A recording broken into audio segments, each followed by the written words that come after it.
Hello guys, నా పేరు Mahender and welcome to my channel. ఇప్పటివరకు ఎవరైనా మన ఛానల్ని సబ్స్క్రైబ్ చేసుకోకపోతే ఇప్పుడే సబ్స్క్రైబ్ చేసుకోండి. పక్కనే ఉన్న బెల్ ఐకాన్ క్లిక్ చేసి ఆల్లో పెట్టుకోండి.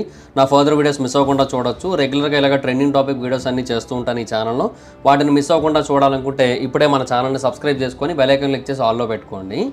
ఆంధ్రప్రదేశ్ రాష్ట్ర డిప్యూటీ చీఫ్ మినిస్టర్ అయిన పవన్ కళ్యాణ్ గారు రీసెంట్గా చేసిన ఒక స్టేట్మెంట్ ఇప్పుడు ఆంధ్రప్రదేశ్ అండ్ తమిళనాడు రెండు ప్రాంతాల్లోని కూడా ఒక సెన్సేషనల్ హాట్ టాపిక్గా మారిపోయింది. అండ్ ఇన్ఫ్యాక్ట్ నార్త్ సైడ్ కూడా చాలామంది లీడర్స్ దీని గురించి మాట్లాడుతున్నారు.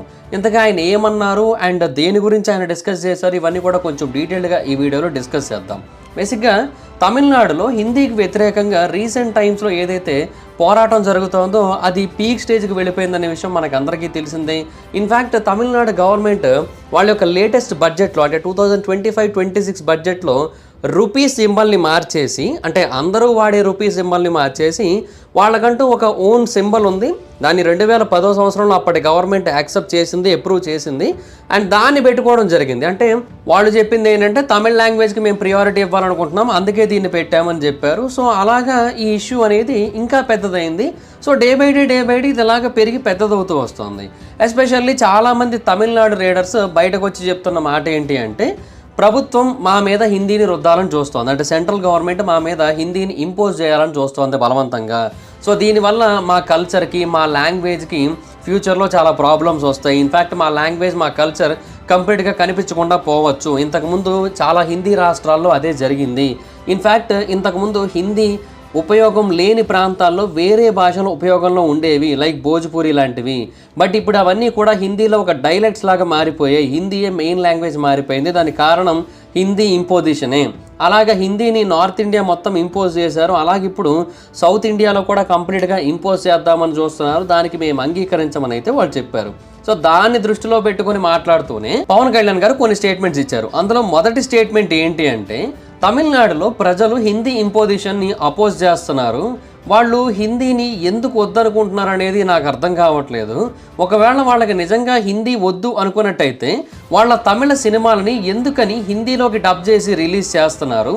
వాళ్ళకి హిందీ పీపుల్ నుంచి, హిందీ ఆడియన్స్ నుంచి, బాలీవుడ్ నుంచి మనీ కావాలి, అంటే యూపీ నుంచి మనీ కావాలి, బీహార్ నుంచి మనీ కావాలి, బట్ వాళ్ళ లాంగ్వేజ్ మాత్రం వద్దు. ఇది ఏ కైండ్ ఆఫ్ లాజిక్ అని అయితే పవన్ కళ్యాణ్ గారు తెలియజేశారు. అయితే దీంతో పాటుగా ఆయన ఇంకొక మాట కూడా చెప్పారు. అదేంటి అంటే, తమిళనాడులో చాలామంది హిందీ ప్రాంతానికి చెందిన ప్రజలు లేబర్స్గా వచ్చి పనిచేస్తున్నారు. ఫర్ ఎగ్జాంపుల్ ఉత్తరప్రదేశ్, బీహార్ లాంటి ప్రాంతాల నుంచి ఎంతోమంది ఈ ప్రాంతానికి వచ్చి ఇక్కడ పనిచేస్తున్నారు. అండ్ కొన్ని సర్వేస్లో తెలిసింది ఏంటి అంటే, తమిళనాడులో చాలా పెద్ద సంఖ్యలో మైగ్రెంట్ వర్కర్స్ ఉన్నారు, especially from Haryana, UP, Bihar, west Bengal. వీళ్ళందరినీ కనుక క్యాలిక్యులేట్ చేసినట్టయితే ఒక్క తమిళనాడులోనే 1 కోటి మందికి పైగా ఉన్నారు అని అయితే తెలుస్తోంది. మరి వీళ్ళందరినీ ఎందుకని అలౌ చేస్తున్నారు? వీళ్ళందరినీ మీరు అక్కడ ఎందుకు పనిలో పెట్టుకుంటున్నారు? ఒకవేళ మీకు హిందీ వాళ్ళు ఎవరు వద్దనుకున్నట్టయితే వాళ్ళందరినీ అక్కడ నుంచి దూరంగా పంపేసేయండి, వాళ్ళ ప్రాంతాలకు పంపేసేయండి అన్నట్టుగా ఆయన అయితే చెప్తున్నారు. బట్ అదంతా ఈజీ కాదు. ఎందుకంటే వాళ్ళు ఏవైతే వర్క్స్ చేస్తూ ఉంటారో ఆ kind of works native Tamil Nadu people చేయొచ్చు, చేయలేకపోవచ్చు, అండ్ కొన్నిసార్లు చేయడానికి ఇష్టపడకపోవచ్చు కూడా. సో ఇలాంటి ప్రాబ్లమ్స్ అయితే ఉంటాయి. కాబట్టి డెఫినెట్గా కొన్ని పనుల కోసం వాళ్ళనే పెడుతూ ఉంటారు. సో ఇవి రెండు పవన్ కళ్యాణ్ గారు రైజ్ చేసిన పాయింట్స్. అయితే దీనికి ఆల్రెడీ తమిళనాడులోని డిఎంకే వాళ్ళు రెస్పాండ్ అయ్యారు, కొంచెం గట్టిగానే రెస్పాండ్ అయ్యారని చెప్పాలి. వాళ్ళు చెబుతుంది ఏంటి అంటే, ఈ 3 లాంగ్వేజ్ పాలసీ అనేది ఇప్పుడు గవర్నమెంట్ తీసుకొని వస్తుంది కదా, బట్ ఎప్పటి నుంచో తమిళనాడులో 2 లాంగ్వేజ్ పాలసీయే ఉంది అని డిఎంకే లీడర్ అయిన టీకేఎస్ ఎలాన్గోవన్ అనే వ్యక్తి తెలియజేస్తున్నారు. అతను చెప్తోంది ఏంటంటే, తమిళనాడు స్కూల్స్లో తమిళ్, ఇంగ్లీష్ ఈ 2 భాషలు ఎప్పటి నుంచో చెప్తున్నారు. ఈవెన్ ఆ బిల్లుని పవన్ కళ్యాణ్ పుట్టక ముందే పాస్ చేశామని కూడా చెప్తున్నాడు. అంటే ఆయన చెప్తుంది ఏంటంటే, 1938 సంవత్సరం నుంచే వాళ్ళు హిందీని వ్యతిరేకిస్తున్నారంట. అంటే మనకి ఇంకా స్వాతంత్రం రాలేదు అప్పటికి, బట్ అప్పటి నుంచే వాళ్ళు హిందీని వ్యతిరేకిస్తున్నారు. అండ్ దానికోసం తమిళనాడులో వాళ్ళు ఒక లెజిస్లేషన్ కూడా పాస్ చేశారు 2 లాంగ్వేజ్ ఫార్ములాని ఫాలో అవ్వడం కోసం. అండ్ దానికి కారణం ఏంటంటే, అప్పట్లో ఎవరైతే ఎడ్యుకేషనల్ ఎక్స్పర్ట్స్ ఉన్నారో వాళ్ళు ఏవైతే అడ్వైజెస్, సజెషన్స్ ఇచ్చారో దాని ఆధారంగా ఆ 2 లాంగ్వేజ్ ఫార్ములాని అయితే తీసుకోవడం జరిగింది. యాక్టర్స్ ఇచ్చిన సజెషన్స్ని బట్టి అయితే కాదు. అండ్ ఆ బిల్ని 1968లో పాస్ చేయడం జరిగింది తమిళనాడు అసెంబ్లీలో. అప్పటికి పవన్ కళ్యాణ్ అసలు పొట్టే లేదు, అతనికి తమిళనాడు పాలిటిక్స్ గురించి అసలు ఏమాత్రం ఐడియా లేదు, అతను దీని గురించి మాట్లాడాల్సిన అవసరం లేదు అని అయితే అతను తెలియజేస్తూ వచ్చాడు. ఇన్ఫ్యాక్ట్ దీని గురించి యాక్టర్ ప్రకాష్ రాజ్ గారు కూడా ఏమని రెస్పాండ్ అయ్యారంటే, don't impose your Hindi honours అంటే మేము ఆ భాషని హేట్ చేస్తున్నట్టు కాదు, మా మాతృభాషను మేము ప్రేమిస్తున్నాము, మా మాతృభాషను మేము ప్రొటెక్ట్ చేసుకోవాలనుకుంటున్నాము, అండ్ మా కల్చరల్ ఐడెంటిటీ ఏదైతే ఉందో దాన్ని మేము ప్రొటెక్ట్ చేసుకోవాలనుకుంటున్నాం, ఎందుకంటే అదే మాకు గర్వకారణం, అదే మాకు చాలా ఇంపార్టెంట్ కాబట్టి ఈ లాంగ్వేజ్ ఇంపోజింగ్ని వద్దంటున్నామని ఎవరైనా ఆయనకి చెప్పండి అన్నట్టుగా ఒక ట్వీట్ అయితే వేశారు ఆయన. సో అది సిచ్యువేషన్. సో బేసిక్గా ఇక్కడ పవన్ కళ్యాణ్ గారు చెప్పింది రైటా రాంగా అంటే, ఫస్ట్ ఆఫ్ ఆల్ మేబీ లాజికల్గా రైటేనేమో కానీ సినిమాలని పాలిటిక్స్ని మిక్స్ చేయడం అనేది కరెక్ట్ ఆప్షన్ అయితే కాదు. బేసిక్గా సినిమాలు అనేవి కంప్లీట్గా డిఫరెంట్ సెక్టర్, అది ఆల్ ఓవర్ ఇండియా నడుస్తూ ఉంటుంది, అండ్ దాంట్లో లాంగ్వేజ్ రిలేటెడ్ డిస్కషన్స్ కానీ డిబేట్స్ కానీ ఏమి ఉండవు. ఎందుకంటే మన తెలుగు సినిమాలు కూడా తమిళ్లో రిలీజ్ అవుతున్నాయి, అండ్ తమిళ్లో అవి కూడా పెద్ద పెద్ద హిట్లు అయిన సందర్భాలు ఉన్నాయి, మంచి మంచి కలెక్షన్స్ కూడా వస్తున్నాయి, ఇవన్నీ జరుగుతూ ఉంది. సో అలాగే తమిళ సినిమాలు హిందీలోకి, హిందీ సినిమాలు తమిళ్లోకి కూడా డబ్ అవుతూ ఉన్నాయి. ఆర్ట్కి లిమిట్స్ ఉండవు అని అందరూ చెబుతారు కదా, అలాగే ఈ సినిమా అనే ఆర్ట్ లిమిట్లెస్గా అన్ని ప్రాంతాలకి స్ప్రెడ్ అవుతోంది. That after Baahubali. అంటే బిఫోర్ బాహుబలి కూడా ఉండేది ఎలా అంటే రీమేక్ కల్చర్ ఉండేది. ఇక్కడ సినిమాని అక్కడ రీమేక్ చేసేవారు, అక్కడ సినిమాని ఇక్కడ రీమేక్ చేసేవారు, అలా ఉండేది కానీ డబ్బింగ్ అంత ఎక్కువగా ఉండేది కాదు. సో ఇప్పుడు ప్రస్తుతానికి ఏంటంటే బౌండరీస్ అనేవి లేకుండా పోయి మొత్తం అందరూ కూడా అన్ని భాషల్లోకి వాళ్ళ సినిమాలను అయితే రిలీజ్ చేసుకుంటున్నారు. ఏవైతే మెయిన్ 5 ఇండస్ట్రీస్ ఉన్నాయో వాటిలో రిలీజ్ చేసుకుంటున్నారు. సో అందులో ఇంకా మనం ఎక్కడా కూడా పాయింట్ చేయడానికి లేదు లాంగ్వేజ్ టాపిక్ని. ఒకవేళ విజయ్ తలపతి ఈ లాంగ్వేజ్ టాపిక్ కోసం మాట్లాడుతున్నట్టయితే, దాన్ని పాయింట్అవుట్ చేసినట్టయితే అక్కడ కూడా అతను ఒక పొలిటీషియన్గానే పాయింట్అవుట్ చేయాల్సి ఉంటుంది తప్ప ఒక యాక్టర్గా పాయింట్అవుట్ చేయకూడదు. ఎందుకంటే ఆ సినిమాని కేవలం తమిళ్లోనే రిలీజ్ చేయాలా, తమిళ్ తెలుగు కన్నడ మలయాళంలో రిలీజ్ చేయాలా, తమిళ్ తెలుగు కన్నడ మలయాళం హిందీలో రిలీజ్ చేయాలా అనేది ఇంకా ప్రొడ్యూసర్ చాయిస్. అండ్ ఆ హీరోకున్న మార్కెట్ని బట్టి, ఆ సినిమాకున్న డిమాండ్ని బట్టి ఎంతలో రిలీజ్ చేయాలి, ఎక్కడ రిలీజ్ చేయాలి, ఇవన్నీ ప్రొడ్యూసర్ చూసుకుంటారు. అండ్ ఏదైనా ఒకవేళ ప్రాఫిట్స్ వచ్చినట్టయితే అవి ప్రొడ్యూసర్కి వెళ్తాయి, లాస్ వచ్చినా భరించాల్సింది ప్రొడ్యూసరే కాబట్టి డెఫినెట్గా డెసిషన్ అనేది ప్రొడ్యూసర్ తీసుకుంటాడు. సో వాటికి సంబంధించిన విషయాల్లో పాలిటిక్స్ అనవసరం, అండ్ పాలిటిక్స్కి సంబంధించిన విషయాల్లో సినిమాల గురించి అనవసరం.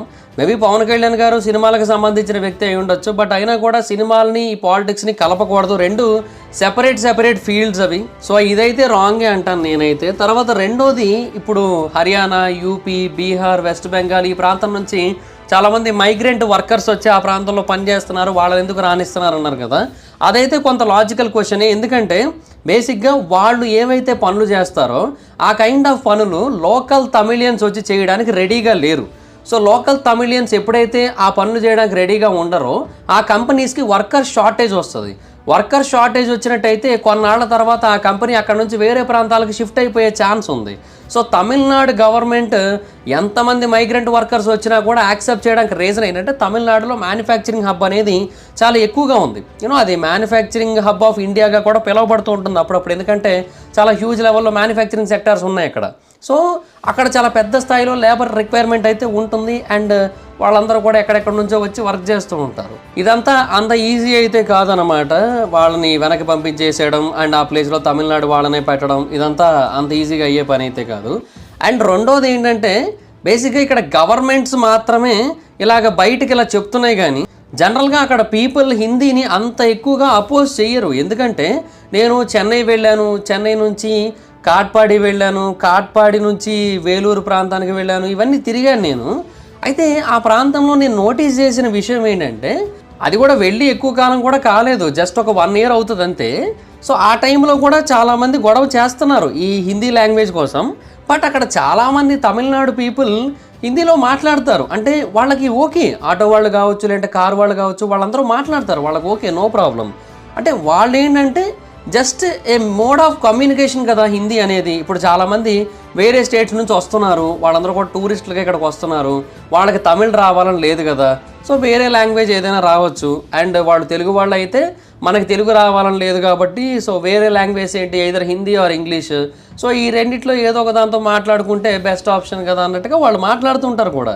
అది పెద్ద ప్రాబ్లం ఏం కాదు యాక్చువల్గా. సో ఇక్కడ కేవలం గవర్నమెంట్ మాత్రమే అపోజ్ చేస్తోంది, ఎందుకంటే దానికి రీజన్ ఏంటంటే ఇంతకుముందు నార్త్ స్టేట్స్లో ఆల్రెడీ ఈ ప్రాబ్లం వచ్చింది అండ్ ఇప్పుడు సౌత్ స్టేట్స్లో కూడా ఆ ప్రాబ్లం వస్తుందేమో, దీని కారణంగా మన కల్చర్కి ఓవరాల్గా ఎఫెక్ట్ అవుతుందేమో అని అయితే వాళ్ళు భయపడుతున్నారు. అది వాళ్ళ ప్రాబ్లము. అండ్ ఇంకోటి ఏంటంటే Tamil versus Sanskrit, Tamil versus Hindi, ఈ ఇష్యూ ఇప్పటిది కాదు, ఎప్పటి నుంచో ఉంది.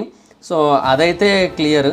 సో అందువల్ల ఏంటంటే ఇది రాత్రికి రాత్రి పుట్టింది కాదు, రాత్రికి రాత్రి సాల్వ్ అయిపోయేది కాదు. మేబీ అక్కడ ఏమైనా బీజేపీ గవర్నమెంట్ ఫామ్ అయినట్టయితే అప్పుడు సిచ్యువేషన్స్ మారచ్చు, బట్ దానికి ఇంకా చాలా టైం అయితే పడుతుంది, అదైతే కన్ఫామ్.